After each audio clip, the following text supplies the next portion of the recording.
आज सकाळी आम्ही आलो बाळूमामाला कोल्हापूरला आणि आता चाललो आहे वापस कोल्हापूर स्टेशनला. आणि दर्शन झाल्यानंतर आम्ही निघालो तर बसची वाट बघत होतो. पण एक दादा आले आणि ताई आल्या, त्यांनी आम्हाला आवाज दिला आणि कुठे जायचं म्हटलं तर आम्ही बोललो कोल्हापूरला. तर बसा म्हणे सोडतो. फार बरं वाटलं, AC गाडी आहे आणि असा पण इथे क्लायमेट थंडच आहे. आणि दादांबरोबर चांगली ओळख झाली आणि दादांच्या वडिलांचं नाव बाळूमामाने स्वतः ठेवलेलं आहे. आता ते स्वतः बोलतील. ताई पकडा बोल. आमच्या वडिलांचं नाव आहे पांडुरंग ज्योती पाटील. त्यांचा जन्म वर्ष 1956. त्यावेळी बाळूमामांनी स्वतः आमच्या आजोबा त्यांना घेऊन गेले होते आमच्या वडिलांना आणि त्यांनी स्वतः नाव ठेवलं की यांचं नाव पांडुरंग ठेवा.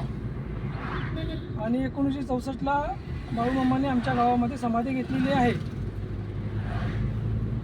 आणि मी त्यांचा मोठा मुलगा. तुमचं नाव काय? प्रताप पाटील. तुम्ही काय करता? मी IT कंपनीमध्ये कामाला आहे. अच्छा, work from home. Work from home. Okay okay. आता आणि या ताईंचा फोटो, ताई आणि त्यांची छोटी बाळ, त्यांची नात हे चालले आहेत कोल्हापूरला.